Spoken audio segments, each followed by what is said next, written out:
All right, we're back. That shit cut me off. It was a little bit unsettling. I think that's the first time my software has straight up crapped out on me. But we do got stuff to look at. I'm telling you, shit's ready. Shit's fire.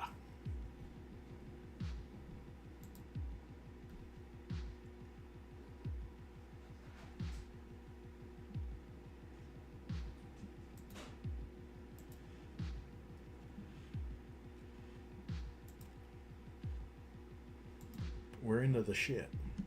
So, we just got a little bit of bug squishing done. I'm about ready to start getting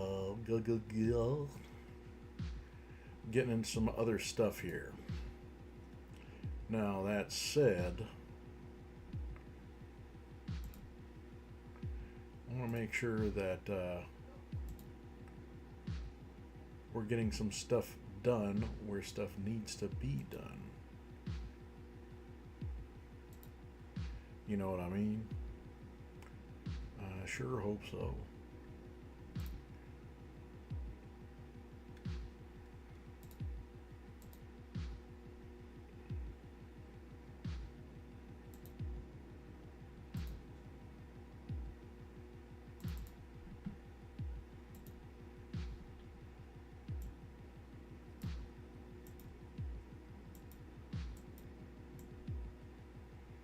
All right, we're about to have us a little bit of a change. I see something interesting that I'm gonna have a look at. But as you see, last night's painting went pretty good. We are on the virtual edge, the verge of being done with this here. So yeah, I'm friggin' ready as hell to throw my signature on this, and you know, put it away for another day. Call it done. Which, you know, she's close. She's close as all heck. Close as heck fire. But I see something in my feed that's interesting to me. And I would be remiss if I ignored it. One of the things that I kind of will pay attention to in the message of inclusivity is the disabled community. And that's DD and, you know, having physical limitations. And I see here that we have a fella that claimed backstroke gold at the Paralympics. And now this is interesting because this is a swimming event. We're going to go ahead and go into this. And Araujo, but Araujo is going to be considered favorite, surely. Yeah, I agree. You know, All one right. thing about Araujo that I was noticing as he walked Araujo. out right now, he's focused. He's Well, we've got concentrated, two from ready for his Mexico, race. He's very Czechoslovakia. serious. But, you know, Lars after, Diaz. he likes to celebrate. So he's I don't know very what that is. smiley after he finished. It's such a contrast when you see these athletes getting ready. It's fun to see them in their various elements. Santian was Dang, so excited man. to meet the 27-time Paralympic Games medalist. This is all right. Earlier today. Got a little bit of butterflies waiting for this. For a top 5 finish, he says. Danilenko, Araujo, and Abarza. Those three athletes were looking to finish on the podium yet again as they return. Only two of these swimmers have gone sub 2 minutes in this race, though. Abarza and Araujo. Abarza has been struggling to get below 2 minutes over the last year and a half, but Araujo has been going around the 155 Go ahead and start getting some paint drawn down. preliminaries. That'll help here too. He'll start with the towel in his mouth, going in lane 4 as the favourite. Bro does got a towel in his mouth.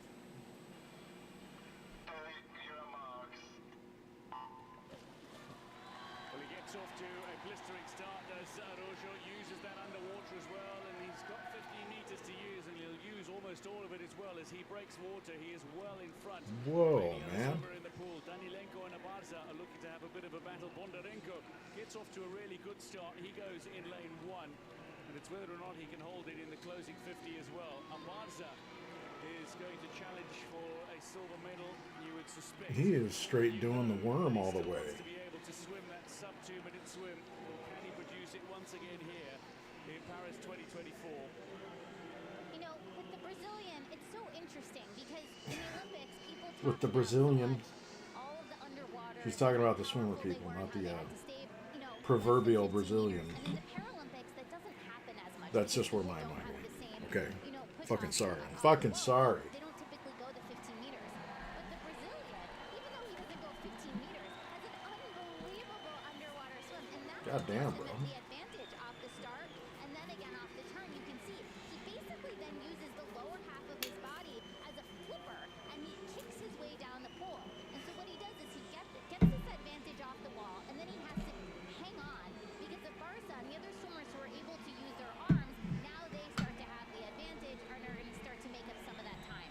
It's Danilenko, though, who finds himself in second position at the moment. Danilenko. I don't know, man. Single arm backstroke against the Barca, who often uses Feels the like he's double got arm, this can use the single arm backstroke as by well. several friggin' lengths. Just going past the Barca at the moment. Has the Barca, the Chilean, got any form of comeback in the closing meters of this race? It is going to be Araujo, though. It's going to be outside world record time, but it's going to be a very fast time in this final. It is Araujo who's going to claim his first gold medal at Paris 2024. Araujo. He does it in 1:53.67. The battle for the Holy silver between shit. Danilenko and Abarza, and it looks like it's going to be Danilenko just ahead of Abarza. Araujo with a splendid gold medal. Abarza claims Dang, the dude. bronze this time after gold in Tokyo. Danilenko with the I couldn't silver. hope for a time like that. Starting fourth is Czech, and coming to the wall fifth is Tronco. Santian will touch sixth in 2:18.61. I like it. Bondarenko touches seventh. Must see the Brazilian torpedo, is what it says on YouTube. But the great friends embrace. It's the Brazilian, though, who is champion The Brazilian. in the one event he did not win in Tokyo. He starts Paris 2024 on a high. Dang, man. He's friggin' killing it in the water. And look at the start. He uses the towel, he places it in his teeth, and then he uses it, he dives underwater. What was that little underwater teeny as tiny fast voice? as he can, and then uses his legs as a flipper to basically do a fly kick I'm a on his flipper. back all the way down the pool. And he has to stay as far ahead as everyone else as possible. Here's his turn. Again, he doesn't, what he has to do is he has to go Yeah, that's a under, little too dark. stay as much underwater as It's a possible, lighter and then shade, get back little up and start off-white. right into that fly kick. Ivory, And that no might one work. really, I mean, after the start, he had basically won it because he was so far ahead of everyone else. And he came in 1:53.67, which is a very good time for him. You know, you can contrast it with his time in Tokyo. He went 2:00, and now he's in 1:53.67. He is really establishing himself. And there's the celebration. Certainly is. The celebration. There we go. That's the classical celebration. A little water spouted out. And the tongue out. I used to celebrate all that time all the time. When I used to be in the pool as a wee lad. It's Araujo, though, who has the gold. Probably best in the public pools to keep it out of your mouth. You know, there's floaties. He is receiving a very memorable reception from those at the La Défense Arena. Yeah, remember 14,000 people. around the world when it's Olympic times, usually Paralympics going on too. And I should know that for sure The showman because there's Special Olympics and Paralympics. take a bow.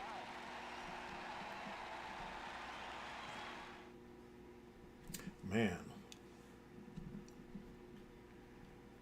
I can dig it.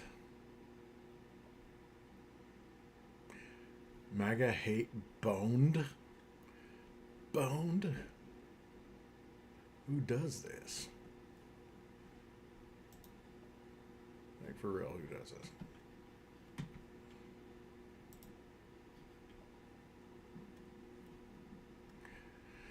Well, we can go ahead and try with some,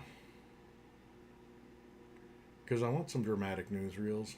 It helps me paint a lot. I don't know why. Probably because I'm a little entertained. But yeah. We'll see what MAGA hate bone. Shock retirement. Finally, Republican. Okay, so Jack, I don't know. Got a priest here. We'll go with Republican has quit on Cacciarella. Let's see what this song is.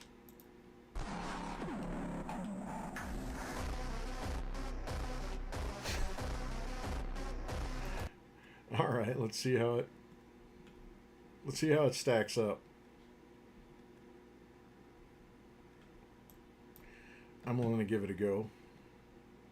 And these are just pieces that are like popular on social media. Everybody does their little clips where they're like, this has to be one of those ones where dudes like have a reveal of the pipes. You know, some shit like that. Like, oh man, he just took off his hoodie. Donald Trump. And why wouldn't they? This is the most unpopular president in American history. Historically, within his own party. And I think that really upsets Donald Trump more than anything else. That Republicans are resigning, that they are retiring, that they are publicly giving up That on kinda him, works. showing him that his stranglehold of the GOP just doesn't exist like it did before. And why Donald Trump is trying to pretend that it does, going out on these campaign stops, pitching his economic agenda, or economic agenda, I guess I should say, across the country, but they're not going too well, and the reason that more Republicans are quitting on him ahead of what will be a historically embarrassing midterms.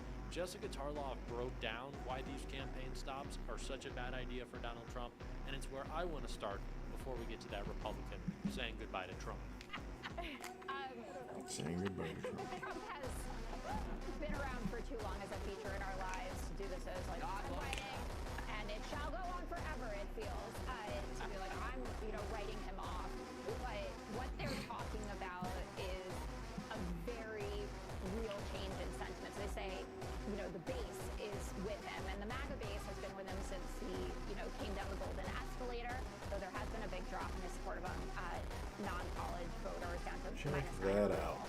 But the economy, I gotta is what make sure people that that's show up to visible vote on camera. and his ratings on the economy are absolutely dismal. Of the average of polls, it's at -18. Yeah, so ivory is the right color Jobs here. numbers have been consistently terrible. MAGA Stephen magic. Navarro out today, kind of pre-butting what will be a bad jobs report. Tax Foundation had a new report saying that the average American household paid an extra $1,000 last year because of the tariffs. It'll go up to Okay, what is this? $1,300 this year. Kerosene by Consistently, Crystal voters Castles. say, though, Trump isn't focused on the things that they care about, which is lowering prices. And I think that there are two plot lines of the administration, for obvious reasons, really want to ignore but matter to voters. First of all, Donald All Trump right. and his family, their corruption. This story, Andy McCarthy's doing a series for the National Review on it. All the crypto money that they're taking in from the UAE and others is a really big deal. And then what's going on with the Epstein files. And I'm not making this partisan. I'm saying it is an elite problem. John Ossoff is now calling it the Epstein class and even name-checked George Soros in his campaign rally. If it's us versus them, and Trump is just saying, ignore it, it's going to go away. And you have Howard Lutnick, for instance, testifying that he went to the island in 2012 when he said in 2000. You never cared about this It doesn't- until now it doesn't- because Trump won. It's- I didn't This is even just like say- immigration. You didn't care about all the illegals until Trump won. Oh, the Now you care illegals. about Jesus Christ. Can somebody slap that motherfucker? And I was Gutfield. very careful to say that I am not accusing the president of doing anything. I'm saying that he has an Epstein files problem and he knows it. No one has a problem. I know that the original reason that Susie Wiles, who right now is working on another brilliant strategy for Donald Trump's cabinet secretaries to go out and pitch this administration's policies. I know that it was her original idea for Donald Trump to go out and start doing economic speeches after that scathing article was released of her saying that Trump is in the Epstein files, calling out members of the administration. She wanted to pretend like there was cohesion. But boy, was that a mistake, because when Donald Trump goes out to talk about the economy, he doesn't talk about the economy. He talks about himself. He rants and raves, and when he says the words that he's supposed to, they are not in the order that they are supposed to be in. We saw it today. And then I have to listen to the fake news talking Oh, about the fake news. affordability. You notice, what word have you not heard over the last 2 weeks? Jesus Christ, bro. Because I want. How ironic is it that a fucking billionaire who's robbing everybody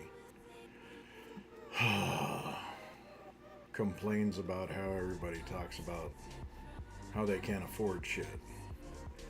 It's because it doesn't fucking exist to him. I wish people understood that there's something called obscene wealth. It's just wealth that you could really never outspend. You know, even after exorbitant spending that no other people are ever going to experience, ever. Like, you could buy whole towns, islands, like some motherfucker did.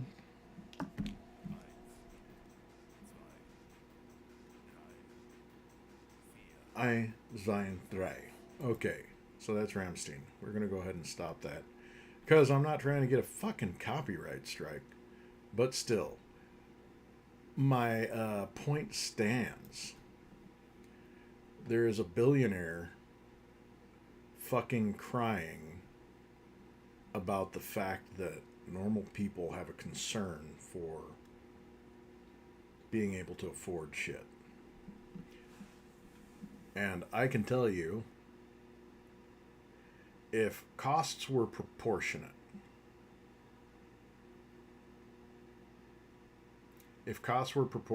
to what the average person, average working person, has to pay in the United States to have health insurance, which is roughly probably around 20% of what you make right now. Like,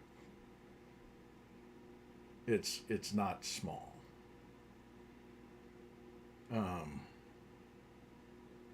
If Donald Trump had to spend 20% of his money on his fucking health insurance, that might realign the perspective. Of course, he would still be filthy billions of dollars rich, but watching that much vaporize, that would probably have an effect on him. I mean, he still wouldn't be short of affording anything except maybe an island. But it wouldn't be anything that would sink him. I think the people need the perspective that when you have to pay that much for health insurance, especially if you have like ongoing medical costs, say somebody has diabetes, type 1 diabetes, requires medication all the time. You don't have a choice. If you have some kind of autoimmune disease, you have to have health insurance.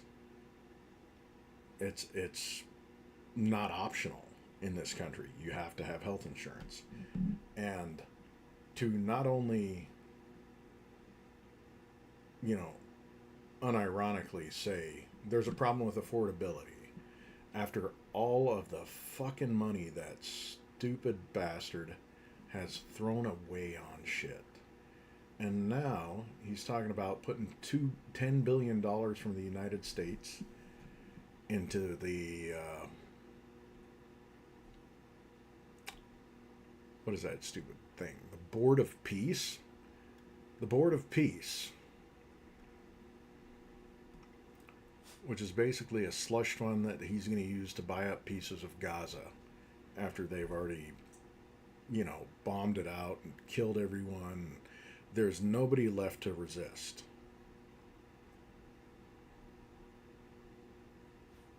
And here in the U.S., we keep voting for politicians that fully support everything that goes on over there, even though they, remain opposed or concerned. To be dictated to by somebody who is already actively making plans to buy up shit over there and to run it, to actually run the fund that is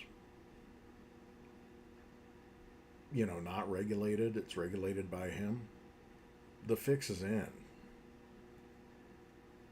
And so the plan for the midterms to go ahead and rob everybody of their vote is pretty much so that he can keep on like that, because, you know, he figures he's going to live out his term.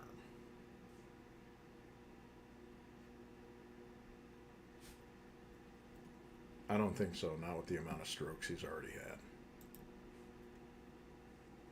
That said, oh man, I need my new newsreels here. And I got to get off this clip. Because it's not very dramatic. It's not funny. There's nothing exceptional about it. And I like my shit to be a little bit funny. But we've always got secular talk. So one of the silver linings or the saving grace of We can go there. And we have to be without Rammstein. I'm sorry. My German brothers.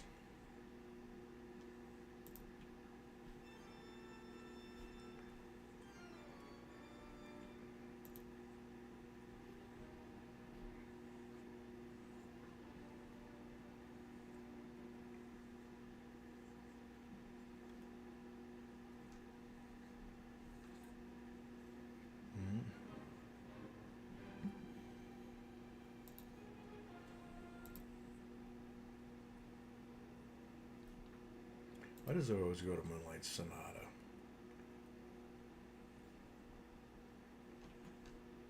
Alright, Holst is the only one that friggin' keeps showing up for me, man. this current moment in our political history is that every now and then you see somebody who not only wakes up, who really wakes up, and they start feeling like genuinely heartbroken and disgusted that they ever were on the Trump train. Mm-hmm. So one of the people I'm thinking of, On that the Trump caller into train. C-SPAN, who was damn near crying, and he was given like a heartfelt apology and telling everybody, I'm so sorry, I had no idea that it would be this bad, that this guy would be this fucking corrupt and this disgusting. Well, now, I feel like we got another person that fits in this category. This guy here, his name is Sean Ryan. He's part of the Rogan Sphere sort of podcast community. And this is a guy who I believe he had on Donald Trump. And I you don't guys think know I've how seen it was. this yet. There was a time online where that's where all the vibes were. That's where all the energy was. If you were a pro-Trump podcaster, they were getting all the views, they were getting all the likes, they were getting all the support, the adoration. Rogan had on and cucked himself. Rogan had Trump on and cucked himself to Trump. Just gave an embarrassing softball interview. Pretty Tim much. Dillon had on J.D. Vance. It was embarrassing. Theo Von played patty cakes with Trump and humanized him. And this guy Sean Ryan had on Trump as well. But this guy has done a total 180, like a strong 180, to the point where he's now having on like Ro Khanna to shit on Trump and sitting there and agreeing with everything he said. Okay, so here he is, and he posted this video recently, and you get a sense of where he's at now. Listen to this. I've been pretty quiet about Pam Bondi in front of Congress the other day, talking about how the Dow's up to 50,000. Nobody gives a fuck. Because what you should be talking about is how you are going to investigate and prosecute any pedophiles that were running around on Epstein Island that you're affiliated with. But we didn't talk about that, did we? Oh, and what's the excuse? What was the excuse? Oh, if we prosecute everybody, the whole system would go down. Well, you know what that sounds like? You know what that sounds like? That sounds like how Trump ran his campaign. Let's drain the swamp. Doesn't that sound a lot like draining the swamp? It actually is drain the swamp served up to you on a fucking silver platter. But you're not going to take it, are you? You're going to protect pedophiles. You're going to protect pedophiles rather than go after them and hope that everybody's happy that the Dow hit 50,000. Are you fucking out of your mind? I guess the whole drain the swamp campaign promise was another fucking bullshit lie, huh? Man, the lies are Because he was stacking up talking about fast. his fucking I've never diaper. seen so many fucking lies appear in, what, a year? It's only been a fucking year. Look at all the fucking lies. You know, I wanted to talk to you about something else, too. Then you got You're not Pam paying Bondi attention in and 2016? What's that other guy's name? Todd Blanche. Yeah, running around giving Ro Khanna and Massey all this shit because they accidentally put two names that are apparently innocent, you know, out, that were in the Epstein files. Well, I got fucking news for you.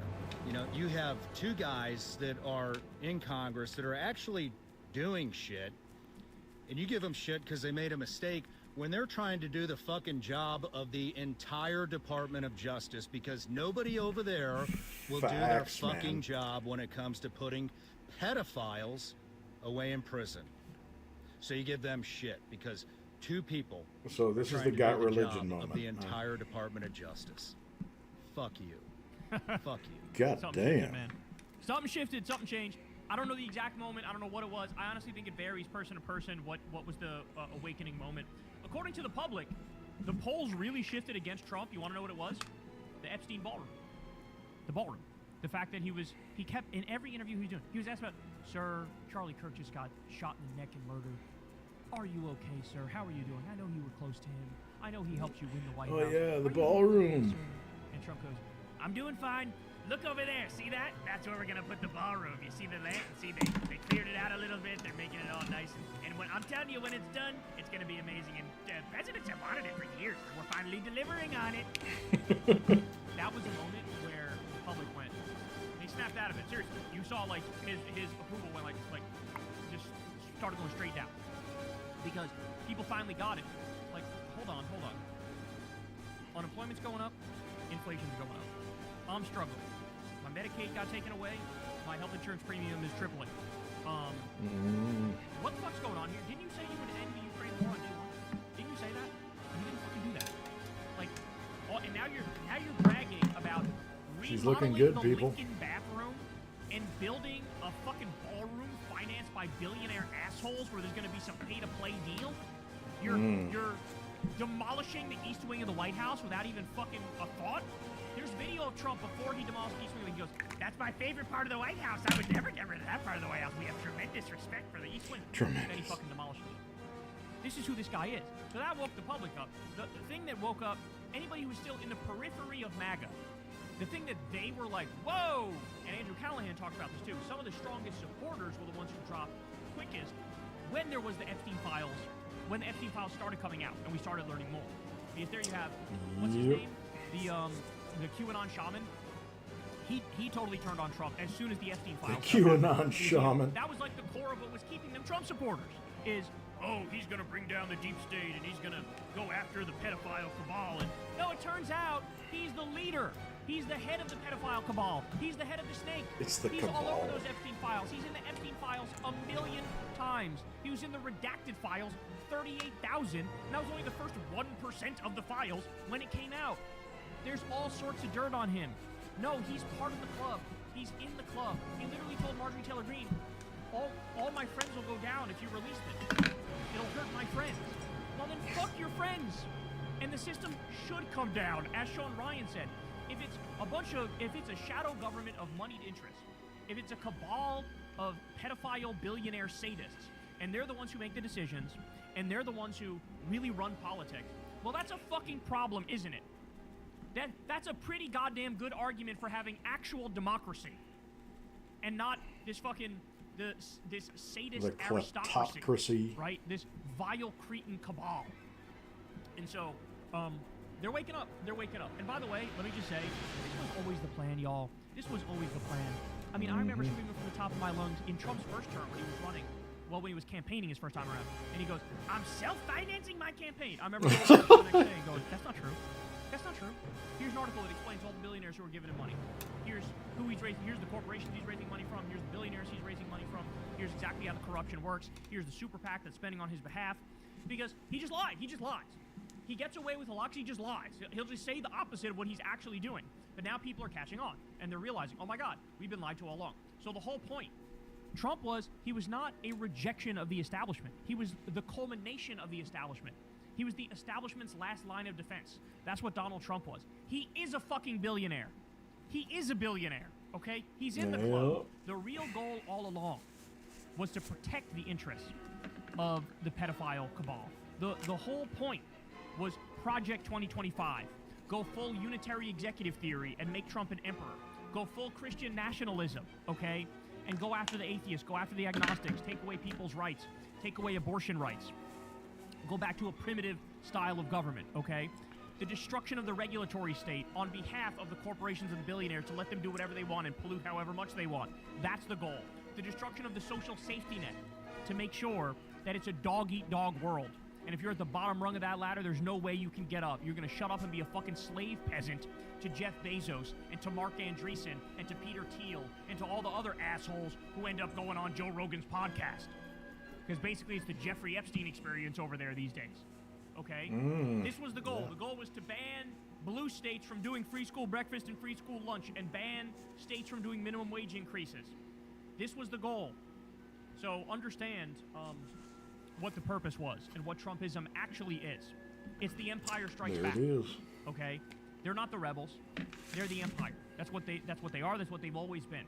Trump was just good at lying. Trump was just a massive bullshitter. And that's why we are where we are. But now there's a mass awakening. And like I told you guys, his average favorability is 38%, which is historically atrocious. But my suspicion is, you know how Gallup poll just stopped tracking the favorability rating? I honestly believe that's because they had like a Trump 28% or 29% poll that was going to come out, and they knew if we release this, we're cooked. If we release this, they're going to come after us viciously. They're going to audit us. They're going to investigate us. They're going to try to fucking crack down on us. They might wage a lawsuit against us, because this is what Trump does. Yeah, if you cross the line and you go after him too aggressively, he'll fucking end you, right? So I think that's what happened is he's going to sue they had CBS, Trump in sue 20-some-odd ABC. percentile range, and they said, fuck it, let's just not All right, do what happened to the presidential good ratings music? anymore because we don't want to have to deal with the headache from this. That's where we are now. If somebody has That's where suggestions we are. on 28, some 29% good approval dramatic rating. music, The whole fucking country hates you. The whole country's struggling. What are you doing? Waging 7 goddamn wars. You're all over. yeah, no shit. Thanks for the, well, the conflict to be forever stoked with Iran. To start some shit telling their people to protest and then, well, telling them that we had their back and then we didn't. Or you didn't. Fucking asshole. Oh, sorry, I had to golf.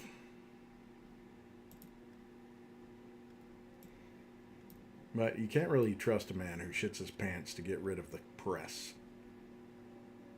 To clear out a room. And probably the horrible thing is if he actually answered questions, probably a good cadre of those press people would have remained in the room and suffered through the stench.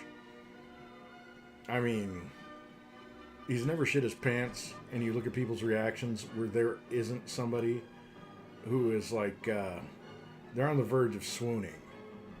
Like, seriously. That has got to be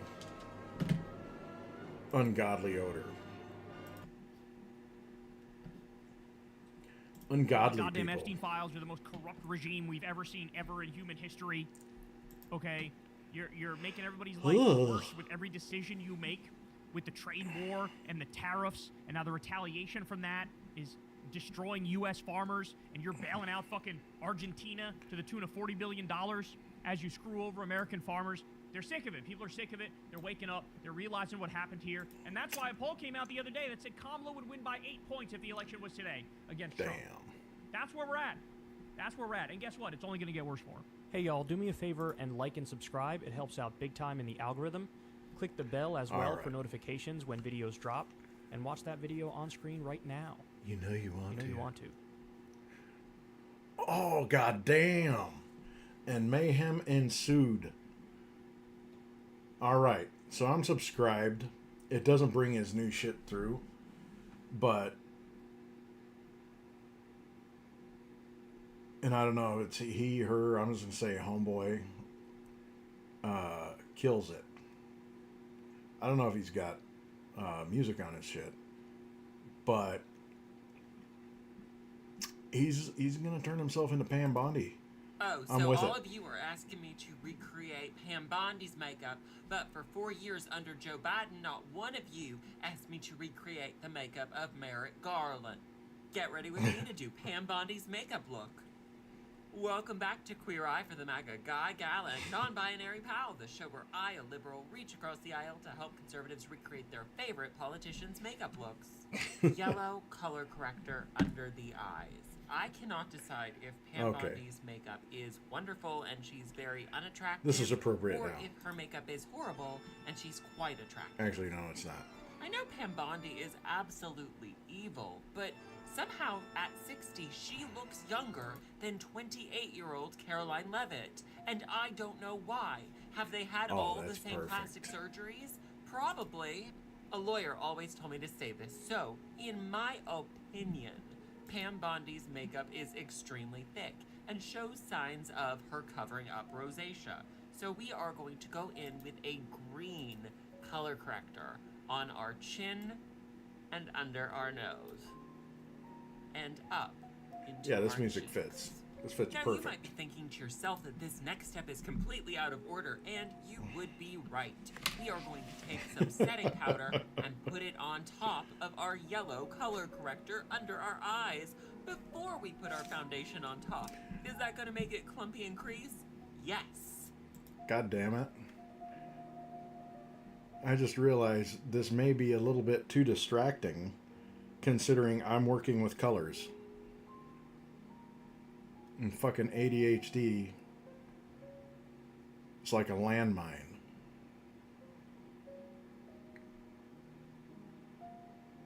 That doesn't mean I'm going to stop the video. Just know what's happening if I start fucking up my painting. I'm willing to. I know how to correct it. So let's do this. Take a Let's do pink this. beauty blender, cause she's a girl. Blend, blend, blend. Now, you all are probably expecting me to say something about how she's obviously covering up for Trump and all of the people in the Epstein files by claiming there's nothing to see in the Epstein files and that there are no Epstein files and that the Epstein files are on her desk and that there's nothing to investigate and that they're investigating people and that they've done all the investigation and they talked to survivors, but they haven't talked to any of their survivors. But I want to talk about the Dow Jones. Now, you're probably thinking, what does that have to do with anything we're talking about? And I have to say, why are you such an anti-Semitic little bitch? Now we're going to go on with a full coverage pan stick that almost matches our skin tone, but is just slightly too yellow. I honestly didn't want to make this video despite all of the requests, not because Pam Bondi's makeup is good. It's horrible. But because I am struggling to make quippy little jokes right now because this woman is pure evil, and the things she is doing are so heinously illegal, and it's happening right in front of our eyes, and we all can see it, and we're all powerless to do anything. And right now, it just feels pointless to be doing this makeup, but here we are. Doing your eye makeup, always start on the non-dominant side. If you're right-handed, start on your left eye. If you're left-handed, start on your right eye. It makes them so much easier to match. Some rapid-fire Pam Bondi jokes. Pam Bondi is what would have happened to Regina George if Regina George hadn't gotten hit by a bus. My current working theory on why Pam Bondi is the way she is that some sentient Juvederm that she got with a Groupon has hijacked her brain. Thank you and for has caused her to referencing do Mean evil Girls. things. Pam Bondi is the scientific term for what happens when you age out of being a pick-me and no one has yet to pick you. Back to the makeup, it's a mix of a warm tone brown that doesn't match the skin tone, a purple to try and balance out that warm tone brown, and white on top to kind of soften the entire thing. We're going to take our brown-purple mixture and go from our crease up into our eyebrow for some inexplicable reason that is not the face falling, but is in fact a deliberate choice with makeup, in my opinion. Also, in my opinion, Pam Bondi's eyebrows are so low on her face because in the early 2000s, the way Botox was done, it would routinely hit nerves, causing the eyebrows and the forehead to sink down. In my opinion, a nerve was hit and the results were irreversible. Contour, we're going to draw a line from the top of our eyebrow down onto our nose and sharply down. I like to call this technique drawing a nose on the side of your nose. The straight line begins to angle in slightly. Why we start off with a straight line and add the angle in later is because it's easier to do and you have much more control over it. Pam Bondi's nose is very upturned and bulbous. That's not a critique. critique, it's just a neutral statement. So we are going to do the entire bottom of our nose in our contour powder to give it a very upturned appearance. I'm going to add a little bit of contour to the sides, but don't overdo it because we really need the tip to remain bulbous. The way that, in my opinion, Pam Bondi does her cheek contour is one of the most interesting I've ever seen. It starts up here at the corner of the eye and dips down into a scoop that almost W's in towards the nasal labial folds. Most people do have some natural hollowing here in their faces, but because that is not a feature we usually want to draw out, I find this contour method very perplexing. Now, as somebody who also does not have the most naturally tight jawline, I do sympathize with Pam Bondi, but the way she is doing her makeup, where there is a very sharp demarcation line between neck and facial foundation, and the very severe contour down at the jaw is not helping things in the way she thinks. So what we're gonna do is push our face into our neck fully instead of extending it. That way, you'll naturally get this sharp upturned divot at the chin. Now, I'm not saying that this technique is right or wrong, but if it's right, I'm okay with being wrong. I feel like I can say this because a lot of Pam Bondi's features are the same as my features. She has a circus peanut-shaped head, which is why I find the way she does her contour on her forehead to be very perplexing. It accentuates the circus peanut-like shape of her noggin, in my opinion. You think this contour is looking crazy and that I have completely lost the plot and I'm just making fun of this woman. I want you to watch as I buff it in. Do we see how this really was not an exaggeration? Now we're going to get our yellow color corrector again and bring it up onto the side of our nose. The same technique of drawing a nose shape on the side of our nose shape, but this time lower than our contour, and in yellow. I think the people who do the transvestigating to try and figure out what person is trans or not are disgusting. But I have to say, if Pam Bondi was not a Trump person, those people would be going crazy because girl got a brow bone. And that means nothing, by the way. An Adam's apple and a brow bone and all these features that are classified as manly are not a sign somebody is trans. All right, this is a master level cattiness. Like this is delivering some heavy blows, and it's fucking amazing. Yeah, shit. There's a reason why I followed.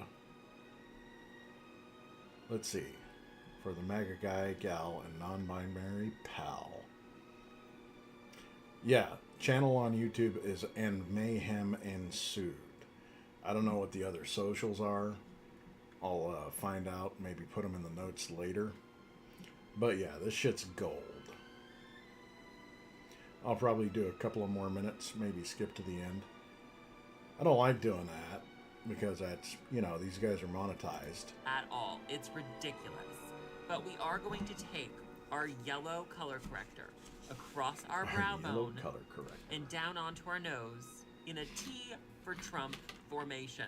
A Republican read my letter to Santa and isn't wearing orange blush. Pam Bondi wears a very faint pink blush. So I am breaking out my favorite blush of all time, which is Milani's Ballet Slipper. Now, sadly, Ballet Slipper was discontinued, and I haven't been wearing it that often because I love it so very much.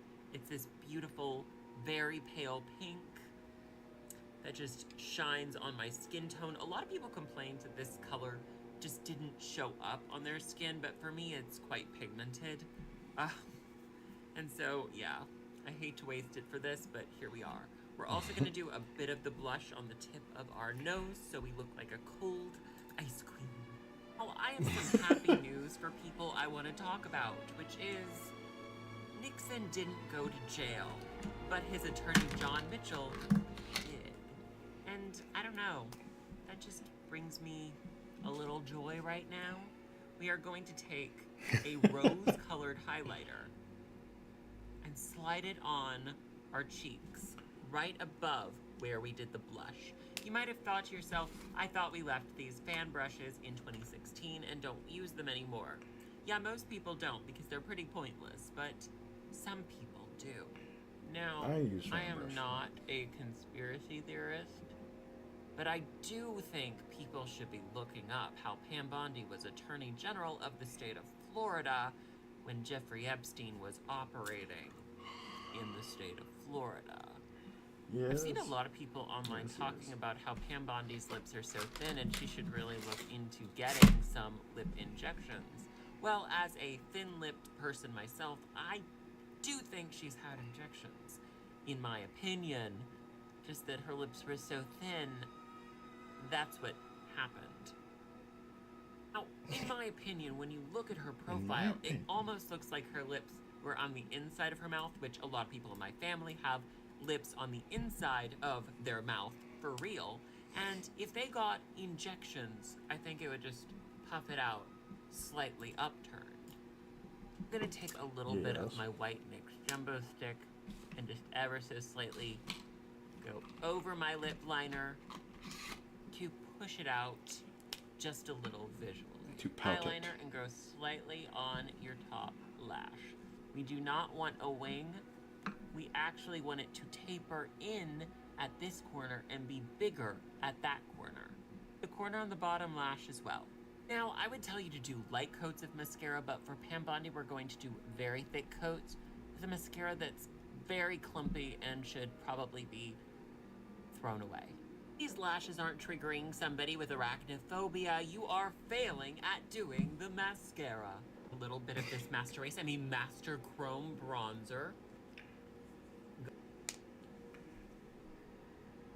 Why Republicans always do this, but a little white powder under your nose. Now, I don't recommend it. It just makes you look sweaty. Plus, it should be very dark. Like, disturbingly this dark. This music is pretty perfect for this right now. Distractingly Lord of the Rings elfly dark. Ironically, when you're filling in your brows, I would always recommend going up instead of down, but Pam Bondi's already naturally or unnaturally low brow. Yeah. This is another piece from Holst. The planets, Venus. This shit is perfectly matched up. There are a lot of poetic ways this shit is matched up perfect. We'll start a little toward the beginning of Venus again.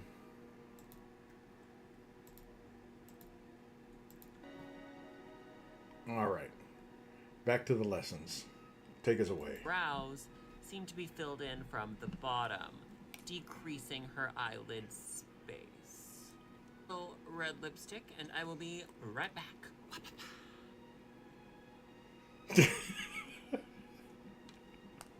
This is our final result. Let me know how you think I did in the comments, and be sure and tell me what other Republicans' makeup you would like to see me recreate. All right, my strange onions, I love you.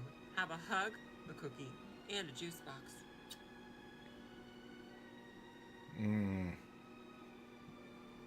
That's warm and tingly after that. For fucking sure it is. All right. Close and close and close and close. I can't tell you how much closer I can get. But it's making me happy to have bought these little pens.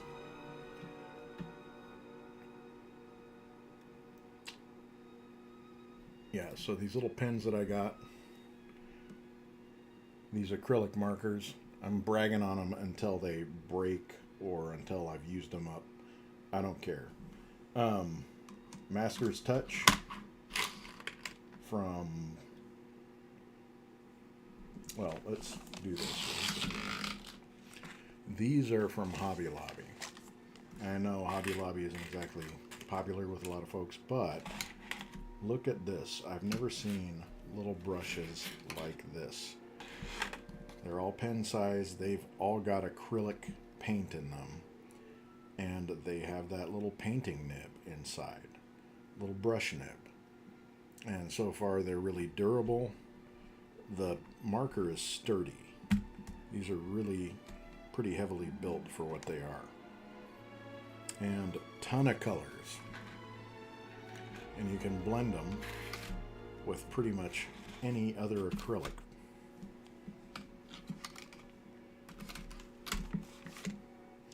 Just another tool in the toolbox, so to say, so to speak.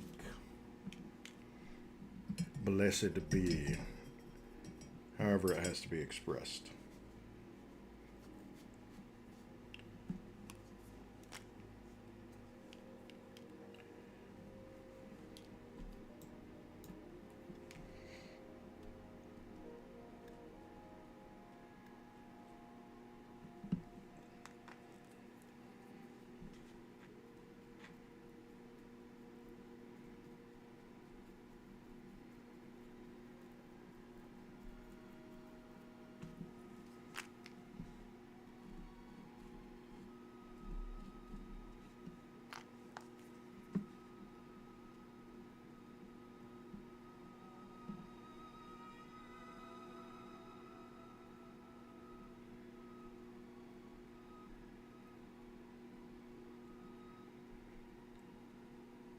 Blends very nicely with these Posca markers, which Poscas are a little more hardcore. Now these ones on a little bit of a canvas, these Hobby Lobby markers, the Master's Touch,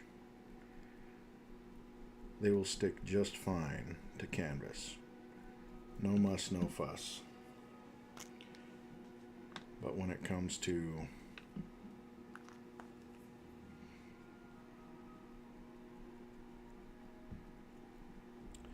anything robust, so say like if you want to go on glass, or if you want to go on steel, ceramic, brick, even concrete, then your Huckleberry has to be the Poscas. These will do that nicely, time and time again. Their paint mix is very durable, and it keeps color really well.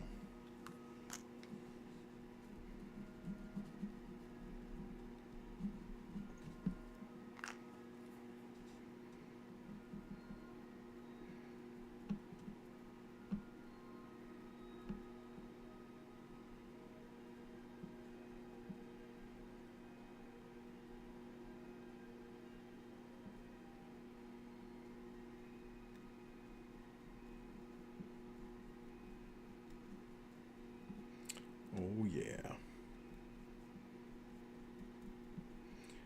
Well, we just saw Pam Bondi's makeup.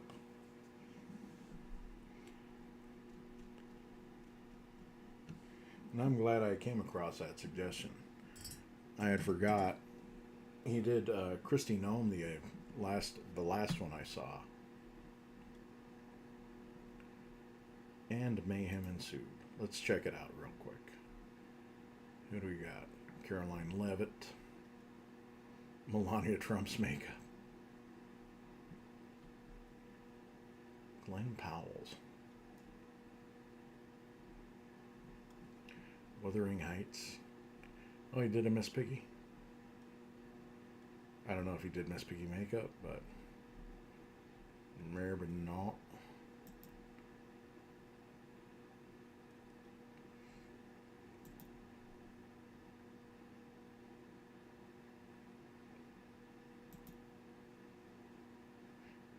Yeah, what the heck, man? I know that there was a Pam Bondi one in here.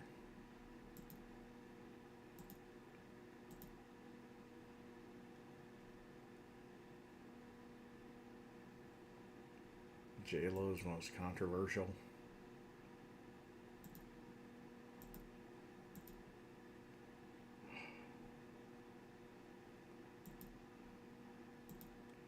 Damn you.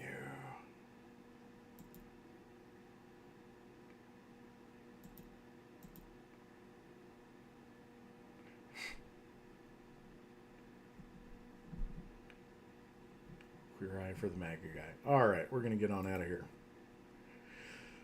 We need to find something super dramatic. Appalachia turning on Trump? What in the fuck? Bro.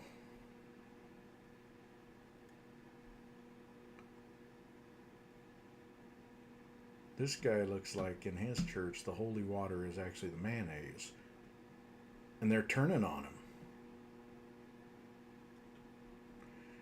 2019 sickness for Trump. This is all very alarmist. A word on the Epstein files for Christians? Did they make them rated G?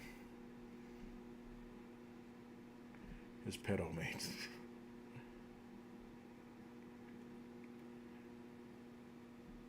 Oh, more Special Olympics. Or not Special Olympics. Not at all. This is the fastest man on two hands from Guinness World Records. Not bad.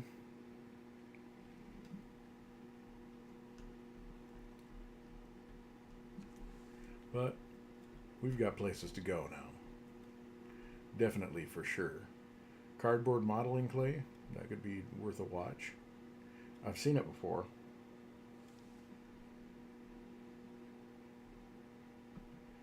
Alright, 25th Amendment in files. Let's see, we could do some good old dramatic, overly dramatic with Midas touch. Ben Mysalis dropping all the truth bombs. It's not looking good for Donald right now. His health continues to rapidly deteriorate. His cognitive abilities, his motor functions, his physical appearance, it's all unraveling. Jesus At Christ. the same time, he's also getting crushed by his cover-up of the Epstein files. And there's an important connection there as well, because when you read the Epstein files, you had some of Donald Trump's closest aides speaking to Jeffrey Epstein, like Steve Bannon, basically working with Epstein on a plan to try to get Mike Pence to resign, move in Mike Pompeo, invoke the 25th Amendment against Donald Trump, move in Pompeo to become the president. And it seemed that some of Donald Trump's closest advisors during his first term were saying that he had dementia and the 25th Amendment needed to be invoked during Donald Trump's first term. We'll go through that. Even Newsmax did a special today.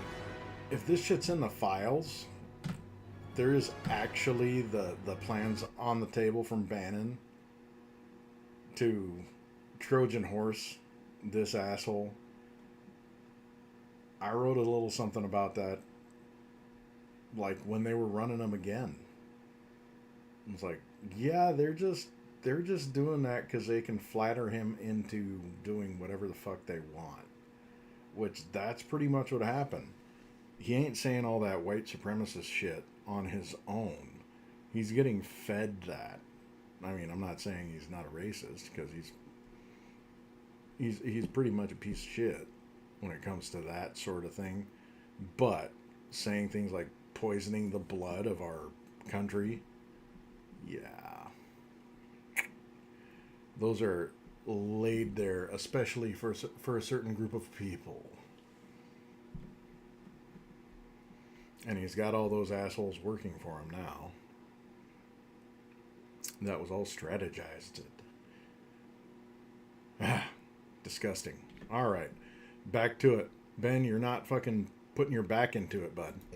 Where they were attacking Bannon and saying, wait a minute, Bannon was behind all of the rumors internally that the 25th Amendment needed to be invoked.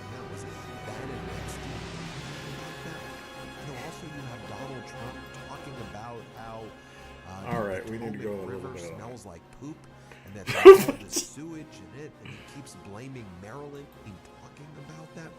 You know, also you have Donald Trump talking about how the Potomac River smells like poop, and that there's all this sewage in it, and he keeps blaming Maryland and says basically it's feces coming from Maryland, and that's why it stinks in Washington, D.C. right now. And he's like, it's the pipes, it's Governor Moore and his pipes in Maryland. And it's like, do you even know where the Potomac is? Like, do you know that it's in D.C. and it's under the control of the federal government? You have Governor Wes Moore, who's like, these are like deeply unserious people. You don't know where the Potomac is. You don't know where your own water is. It's under federal control. And Governor Moore's like, you're blaming me? We try to send some people in to help you because you didn't know how to clean your own feces in Washington, D.C. So we tried to, and now you're blaming us? I mean, look at what Donald Trump's hand looked like yesterday. It's as bad as we've seen it. Aaron Rupar posted this photo. Look how distorted it is. As this other account says, the media's complete and utter lack of interest in finding out what's going on with Donald Trump's hand when they spent every day of Joe Biden's presidency idly speculating that he had dementia is effing infuriating. I agree. But guess what? We're the media now, okay? More people watch the Midas Touch Network than any other news media. Midas Touch was yet again the #1 podcast on the YouTube charts, beating Candace Owens and Joe Rogan. And then last week we beat Joe Rogan 2 weeks in a row. Oh, by the way, hit subscribe to our YouTube channel. Help us get to 6 million subscribers. We're so close. 6 million. Subscribe. But then yesterday, as Donald Trump was, you saw the way his hand looked, you saw his physical features. So he's giving a speech yesterday, and he just starts talking about Nicki Minaj, the rapper, like how beautiful he thinks she is, and her skin is so soft, and her nails are so long, and she's just so beautiful. And Trump is like slurring his words, like, I won't do the impression. Because he's like, drooling. Minaj, she's so beautiful. Here, play this clip. I love Nicki Minaj. She was here a couple of weeks ago. She's so beautiful. Her skin's so beautiful. I said, Nicki is so beautiful. Her nails are like that long. I said, Nicki, are they real? She said, she didn't want to get into that. Okay, now just look at what he's posting as well. Are they real? Again, you heard what he said about Nicki Minaj. I hope he's the one to shut posting it down. memes like this. I will be the one to shut it down. He's posting AI images of his golden ballroom. He's posting, will be the greatest ballroom ever built, now rising at the site of the White House, fully paid for by American patriot donors, 0 costs to the United States taxpayers. Sure. You looked at the Epstein files? Yeah, we talk about it here a lot. Here are the messages from Steve Bannon and Jeffrey Epstein. Here's what they were talking about it. They were saying, no soldiers in the fort. He is really borderline. Not sure what he may do. They're referring to Donald Trump being borderline, dementia. They go on to say, going to blow him up right out of the box. White House has 0 plan to punch back. Ford Apache with no cavalry en route. Spoke to my Dems this weekend. Boy, our emotions running high. No, it does not stand for effing blow. F&B director. I'm back in the F&B biz only. We are either 2019 or it will surely own us. Hell of a year. You have Marjorie Taylor Greene, who's out there saying, Steve Bannon went to jail for Trump, but back on January 1st, 2019, he was texting Epstein about the 25th Amendment. Also, there is no excuse for having such a friendly relationship with Epstein. You look at these messages, and they're talking about invoking the 25th Amendment right here on Donald Trump. You have Mike Flynn saying the White House, or at least the DOJ, needs to come out and say what they plan on doing. I remember all the 25th Amendment talk in the first term.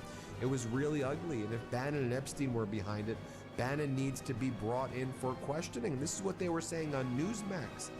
You had Higbee talking about Bannon and talking about the plan between Bannon and Mike Pompeo to replace Pence and invoke the 25th Amendment.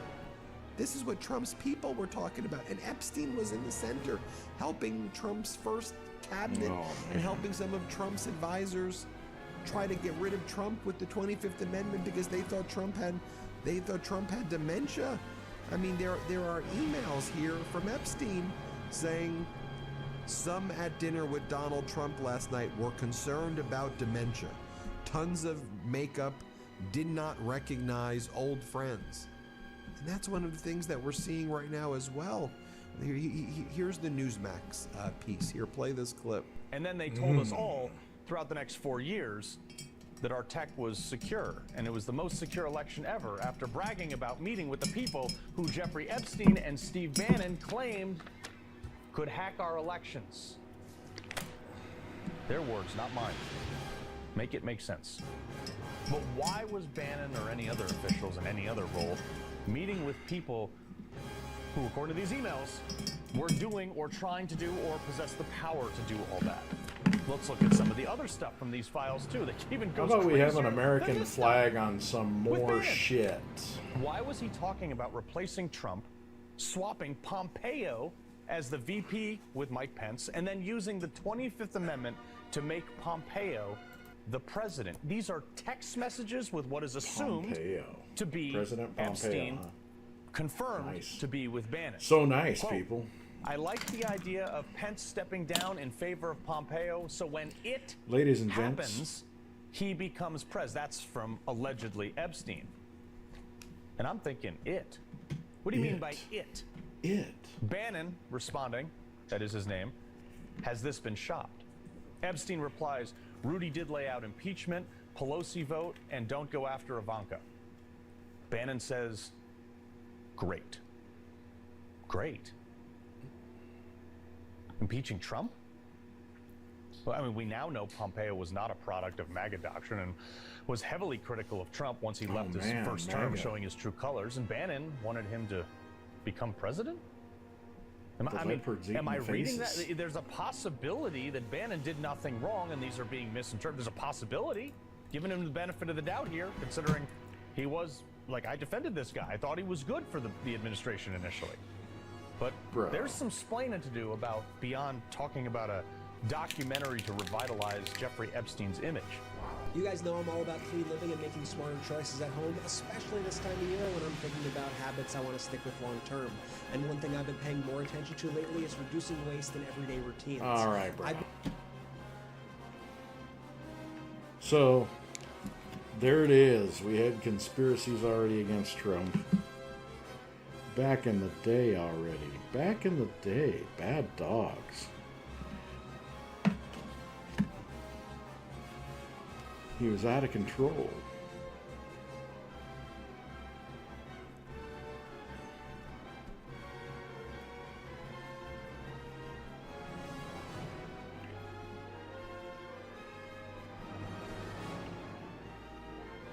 All right, this brush might be good for this.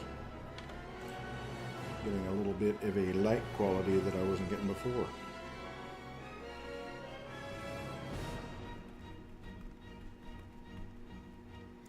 Getting a little bit gently up further.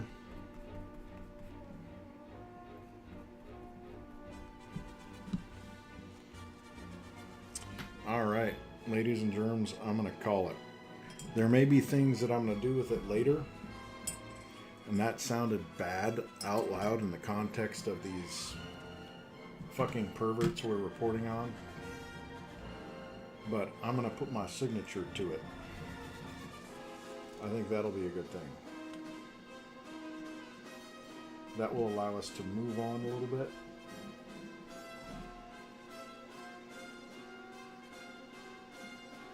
And as a matter of fact, we'll do some white highlights real quick,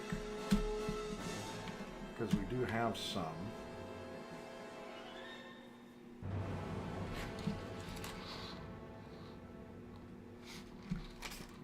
And bro.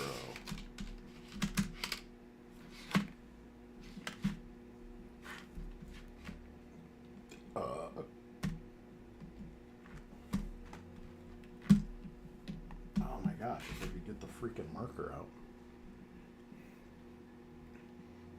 By the way, Stephanie Rule looks like she's always high when she goes on the news. Some nights she has a bit of a marijuana grin.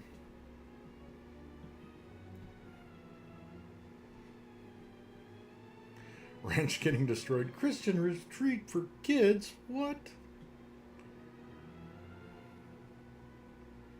We need something else shocking. Trump issues alien announcement. Oh, what the hell, you guys. Best of the Best is on YouTube Movies for free for me? Guess what the fuck I'm doing later? Shit, I might call this early just because. We're gonna watch Baracus.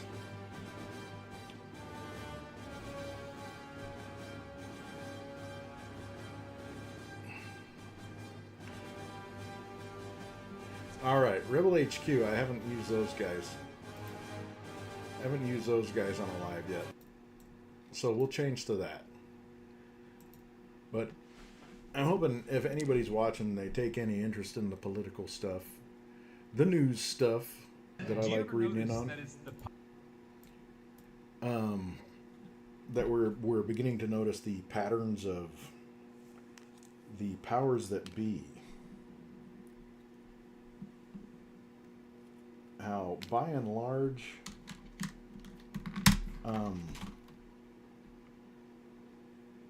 there is a whole lot of pander that was not asked for, not necessarily appreciated. There's always a certain element of flattery as currency. And I mean,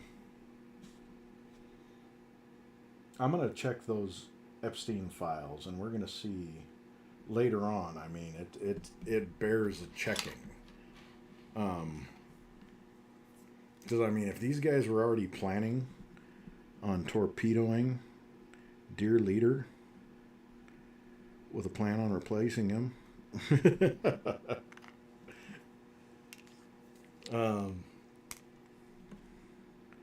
that should tell you everything you need to know about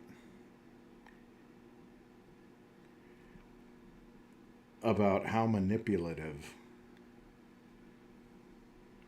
and how manipulated, you know, how much they strategize to make things seem one way. Not necessarily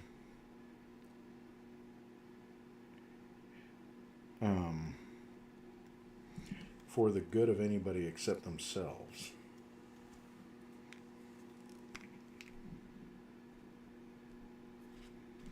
I tell you.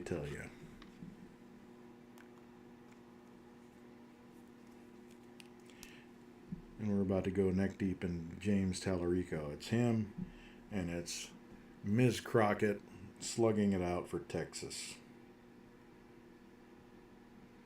And, you know, I'm not terribly optimistic about their race, because both of them, I wish they weren't both from Texas, because the both of them are absolutely needed.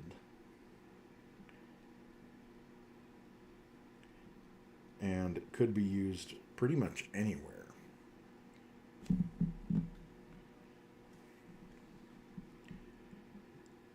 But the fact that they're both down in Texas feels kind of like we may have gotten a little bit cheated out of some of their magic with them both being from there. And that is a little bit of haterade, because ultimately where they're at is where they're needed. Texas is a gigantic state. So yeah, voices like they're needed badly. And it does need people who are willing to fight against that. Well, they're friggin' good old boy games like the gerrymandering and shit. But both of them, their smarts are exactly what's needed in a lot of places.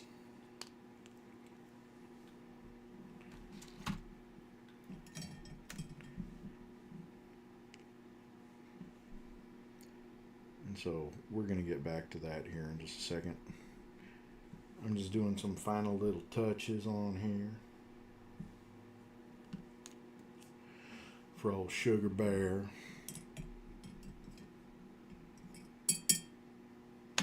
Lovely. All right.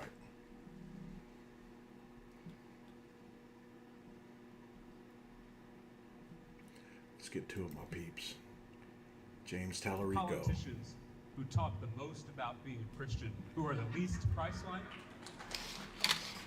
You can't call yourself a Christian and deny health care to the sick. You can't call yourself a Christian and vote to cut food stamps for the poor. You can't call yourself a Christian and reject the stranger seeking asylum at our southern border. You can't call yourself a Christian and destroy God's creation with greenhouse gases. And you can't call yourself a Christian and discriminate against your neighbor because of their race, gender, or sexual orientation. Christian nationalists like to say this is a Christian nation. Not only is that historically inaccurate, not only is that theologically blasphemous, but it's also just not true. Look around us. If this was truly a Christian nation, we would forgive student debt. If this was truly a Christian nation, we would guarantee health care to every single person. If this was truly a Christian nation, we would love all of our LGBTQ neighbors. If this was truly a Christian nation, we would make sure every child in this state and in this country was housed, fed, clothed, educated, and insured. If this was truly a Christian nation, we would never make it a Christian nation.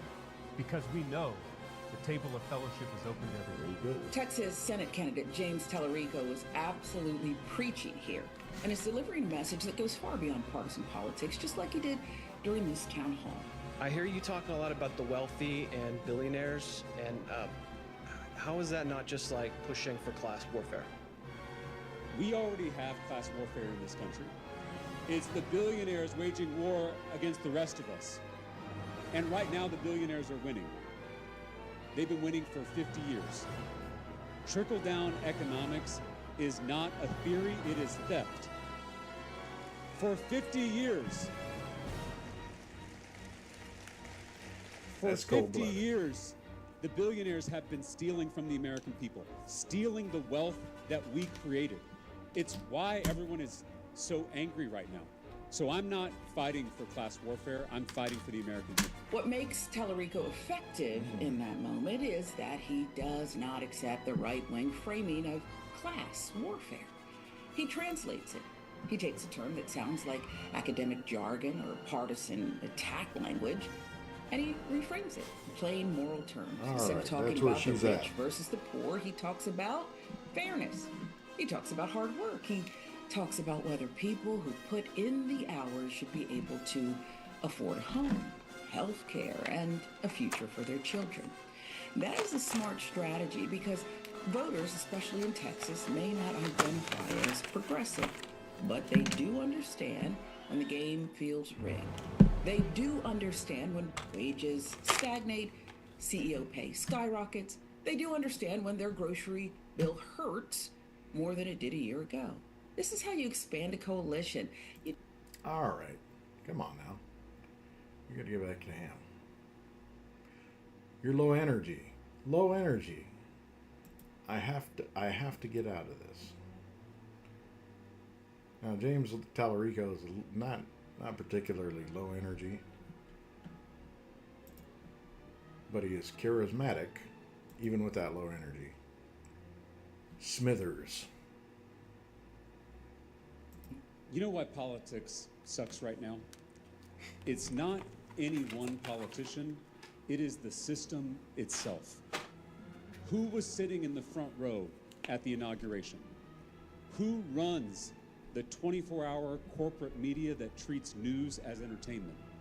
Who owns the algorithms that keep us angry and divided? A handful of billionaires have redesigned our politics for their own profit. Us versus them. These billionaires have literally transformed how we talk to each other. They have transformed how we learn about the world.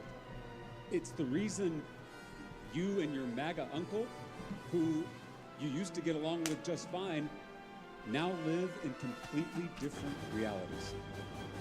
Politics shouldn't feel this way. Politics is just another word for how we treat our neighbors. And we should treat each other a lot better than this. We can transform this broken, corrupt political system. They may have the money, but we have the majority. When he pivots to billionaires, he's not just talking about All money. right. He's talking about... We'll go ahead and give that a break.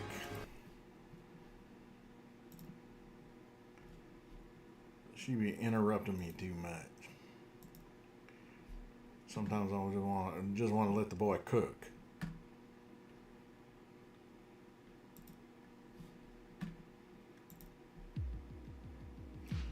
Okay, that's done. She is definitely done. That's as far as I wanted to go on this journey. You saw it here first, ladies and germs.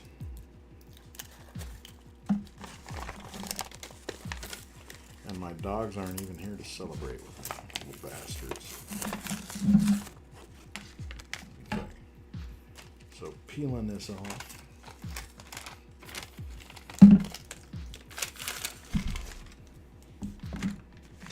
Boom. She's a whole painting. A whole damn painting.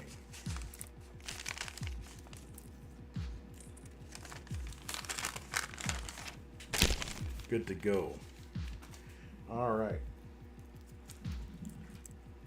So she's a beauty, a right beauty. Then we're going to go ahead and get back to the big boys.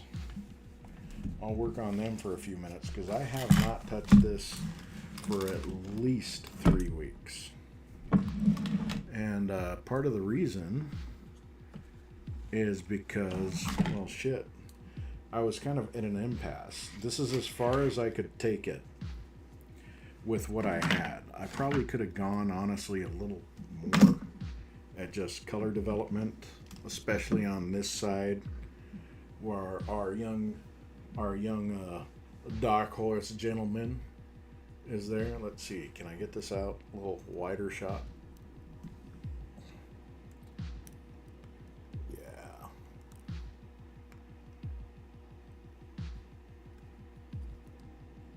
Well, that's about as good as it's gonna get. So this painting, this is gonna be, and in all honesty, oh, well, there's a picture of a pug I did once upon a day.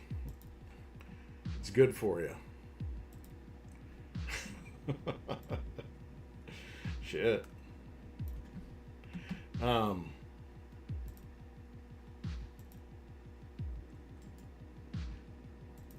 Yeah, seriously.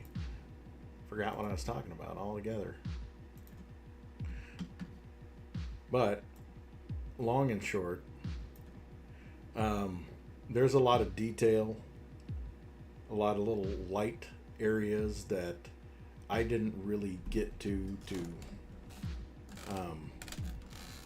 in depth, just because, I mean, I didn't have brushes small enough, didn't have enough color variety, and so I just kind of stopped. And so now we're going to turn it back on, see if we can get this to pop a little more now that we are able to go a little more detailed on certain stuff. Why not?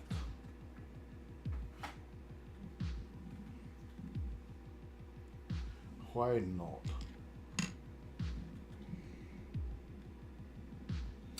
Let me see what colors I'm going to lean into it with.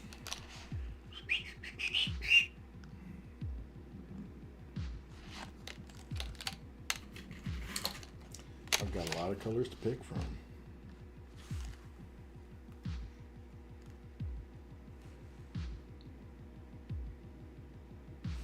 Got kind of a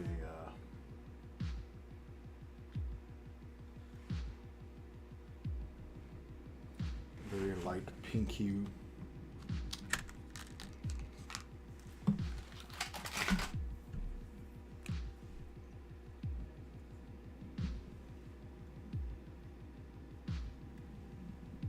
And this is more of actually a hot pink.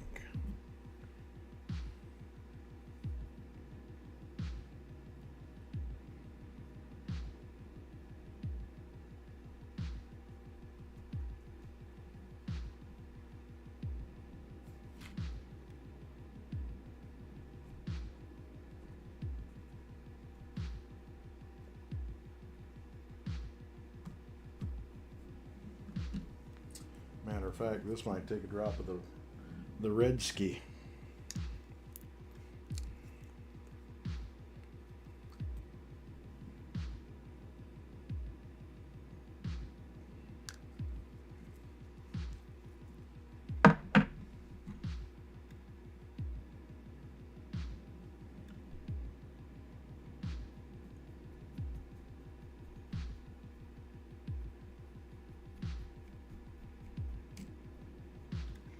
Yeah, I think that's going to work pretty well. I'll just go ahead and get a different brush. I'll get this guy, the Destructo fan.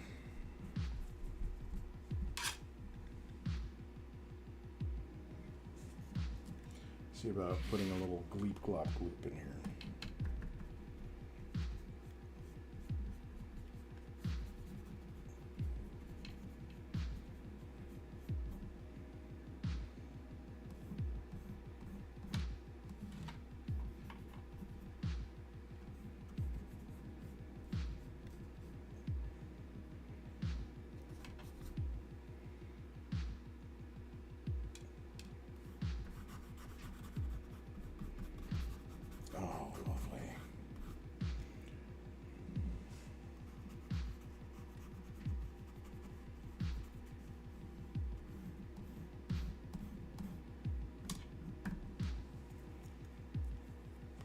Very lovely. Matter of fact, that is damn near perfect.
Damn.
We're getting it, people.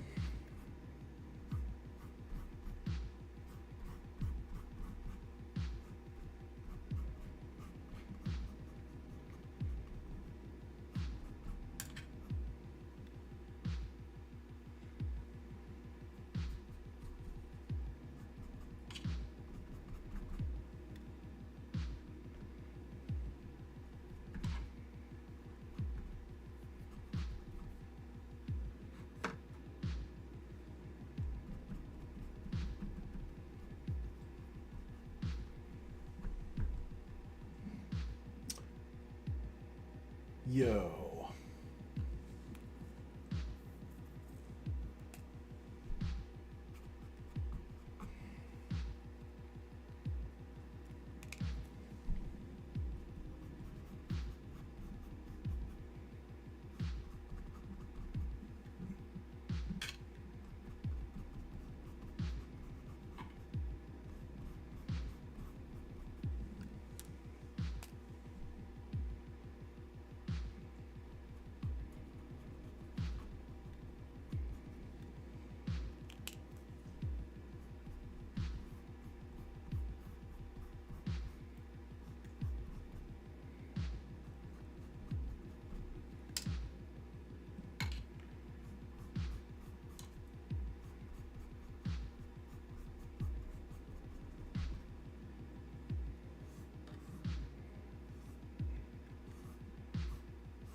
Aha. There we go. Little chin strap of reflected light.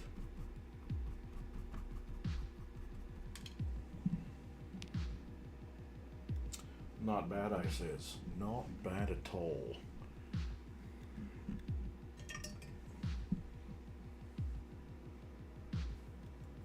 So let's see. We have a little bit of a reddish here. Reddish. You know what? I need to stop fucking with the areas that I already have done for the most part. I need to learn my own lessons. Son of a bitch. How dark. Ah. Would you look at that?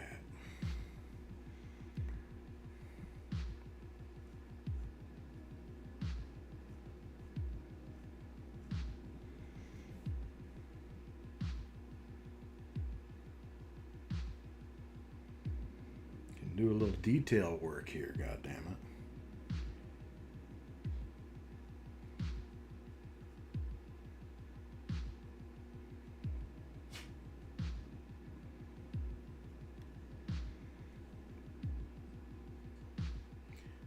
Man's got an eyebrow arch.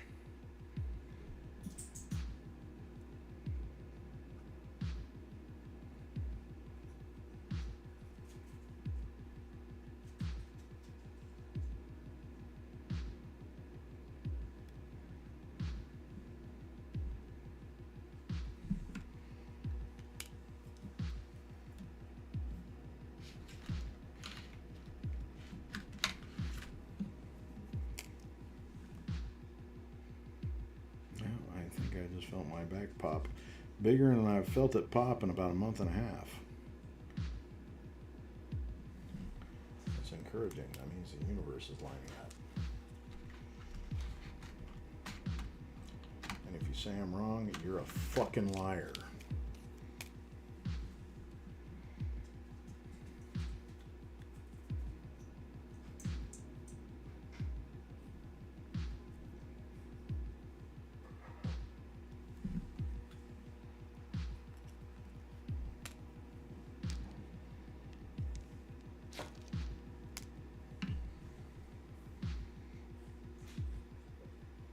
Nope, don't you start.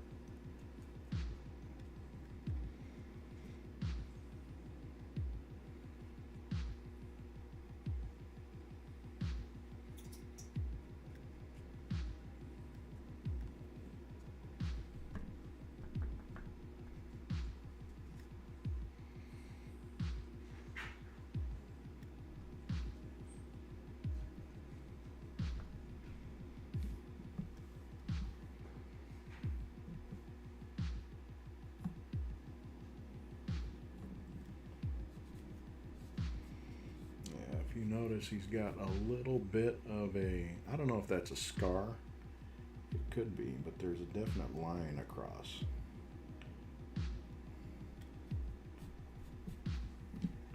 All right. Now we need to start putting in some lighter lights over here.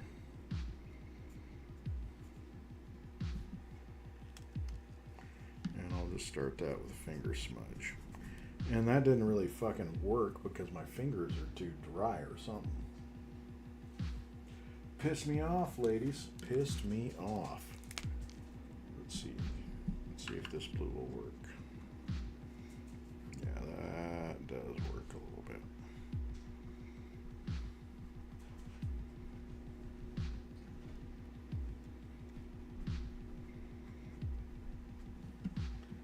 And let's get some brushes out here.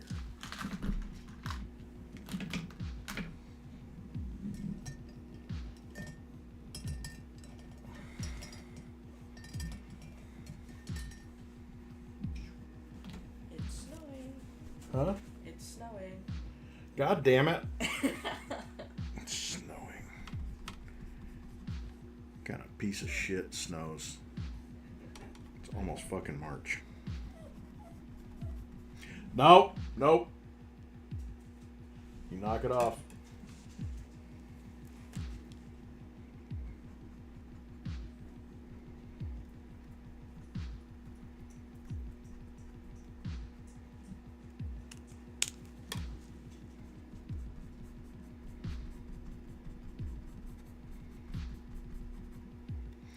That's when one of our little doggos, she'll start, if you talk to somebody else,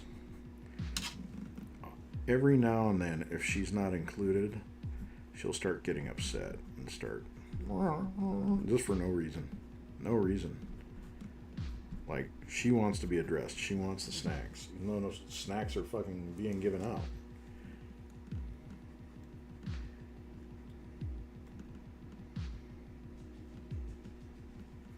She doesn't understand that every minute of every day is not a potential snack time. And I hate that I think like that, but you know, it's hard truths, I guess.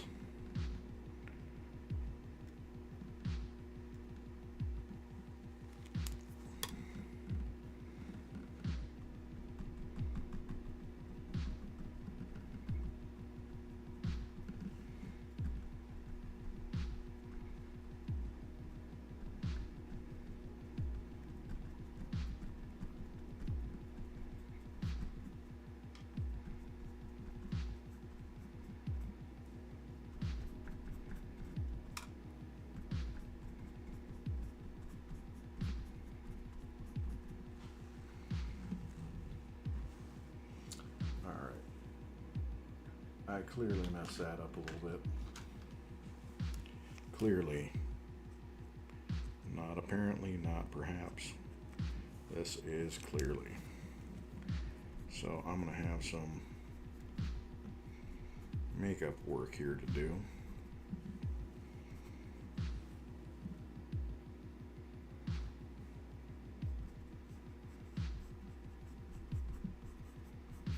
AKA the blending fest.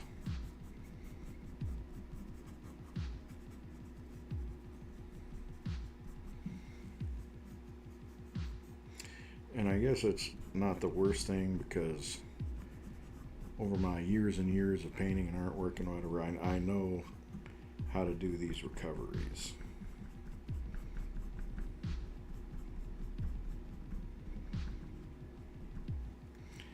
But I also know that this costs time.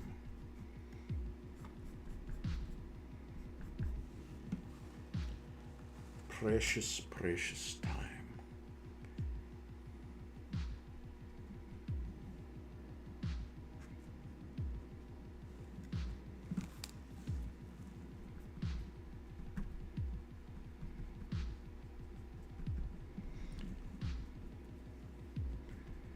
Type of thing that's going to keep me from seeing Masters of the Universe or Street Fighter. I have movies this summer, god damn it. mission to see some things.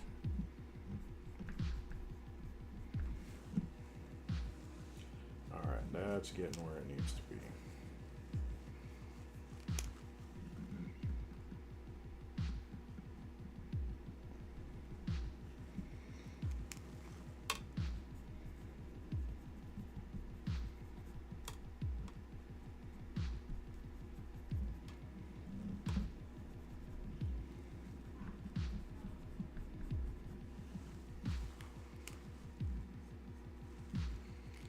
Keep going, my gentlemens.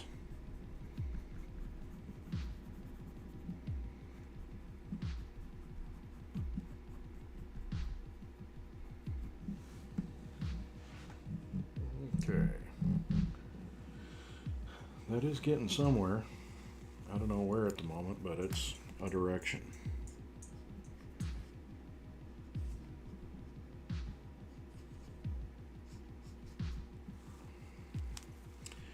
That is not up for debate.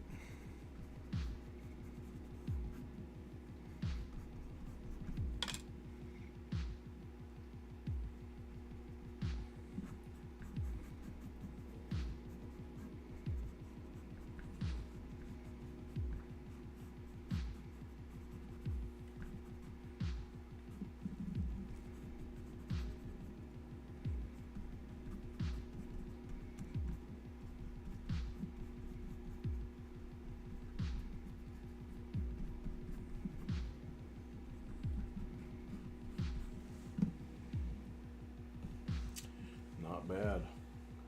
I think we can start laying in some of the broader colors now, aka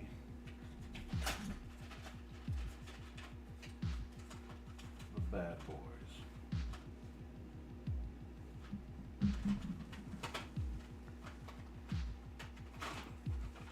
Aka you should have known better.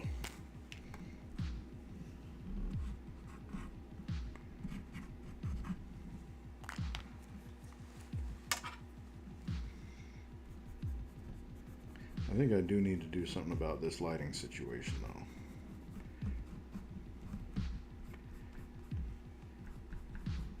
Maybe a different lamp. I'm not quite sure because I know that this lamp is pretty good for it. I mean, really, it is fairly perfect. It's just that it is going to get in the way when I'm doing certain stuff.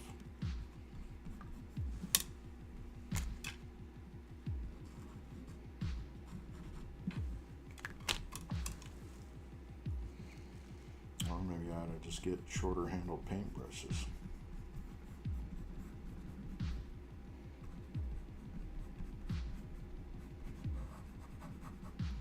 That does have a bit of logic to it as well.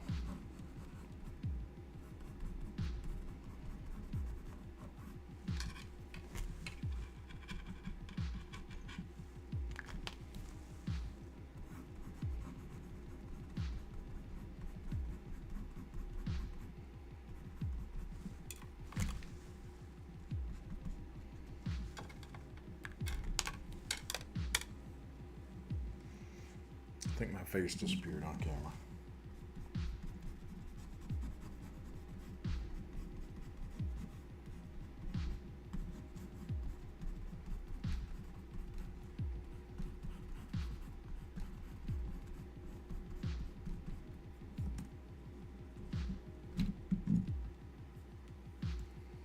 Oh, there goes that.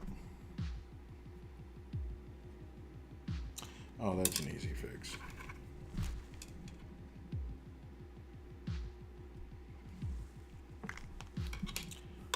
Dude's gonna have mold down there anyway.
All right, lords and ladies, I think that is a much more dimensional forehead than was previously resting there. It looks like it's an actual personage. It's a person. It is a person. Look at him. He lives, he breathes. Son of a bitch.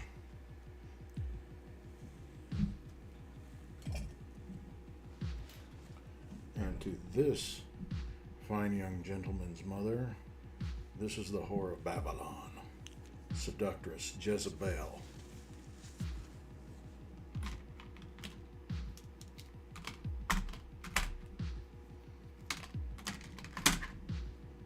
It seems in these overly religiously fanatical times we're living in today, that may have been apropos for reference.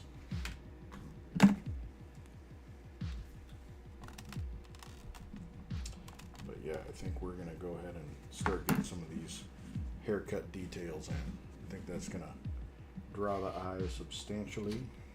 And we do want it to be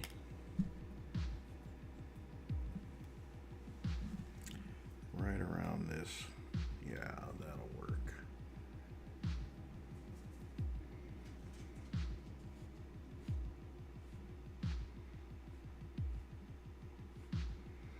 So a little bit of a recolor there, and a shade that's more in line with the composition of the paint.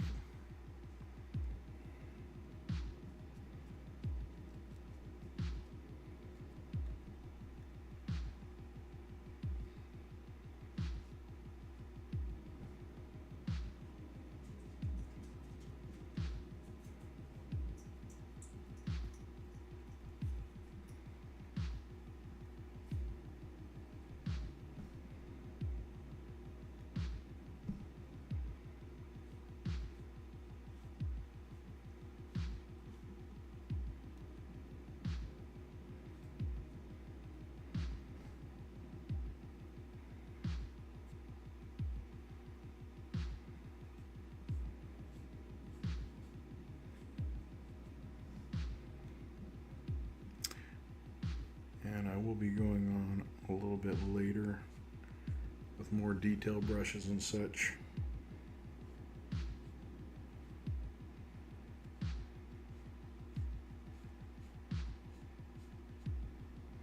Because I tell you, it's every type of satisfying when you've been creatively floundering a little bit, and then you find something that changes the game up.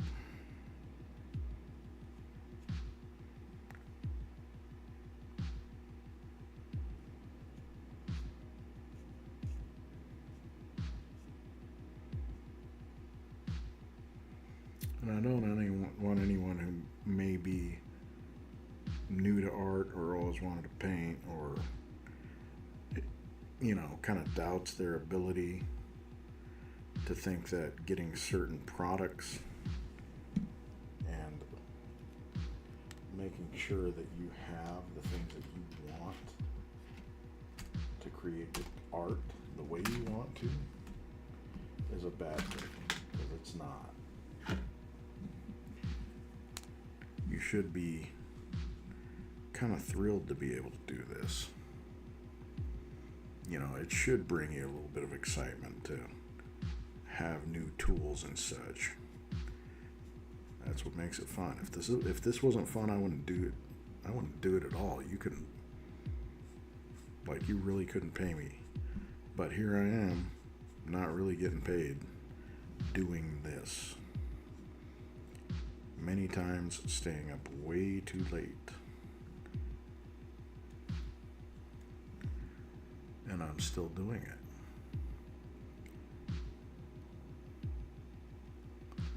I think that's the way it's got to be.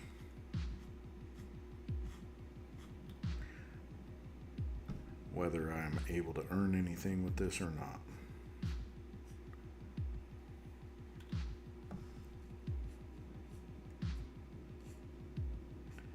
It's a dream, but it's also like you know, even if it wasn't a possibility, if I had this ability and I'm able to execute it this way for my own enjoyment, I mean, that's good. A lot of people do not have that.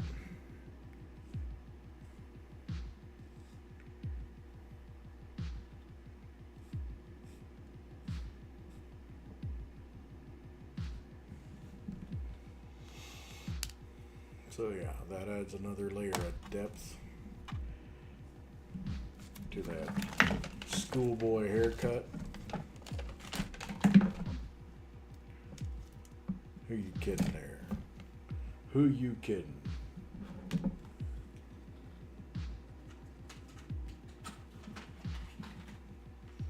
Little innocent man haircut coming out and trying to get somebody's sons. You little bastard.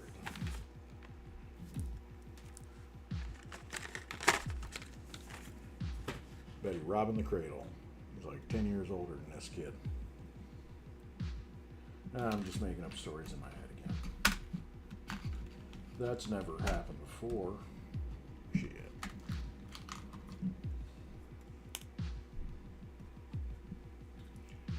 Let's see if this is gonna do a fine job providing some detail on this side. Oh yes, yes, gentlemen. Gentlemen. Let me introduce you to the tools that I was missing.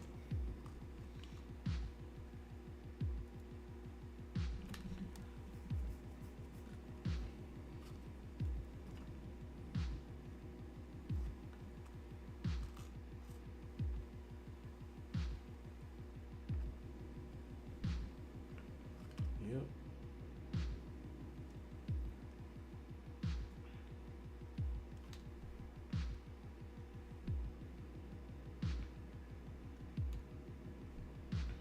I think we're on to something, lads.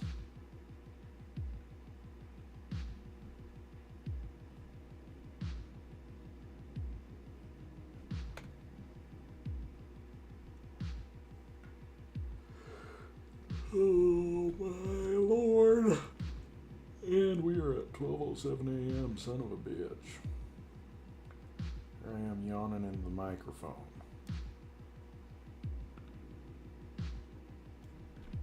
But it's like I said, I haven't touched this painting in 3 weeks. Just finished another little one. It's like I had to take that break so I could get myself motivated. Something had to change. And guess what, motherfuckers? Boom. The change.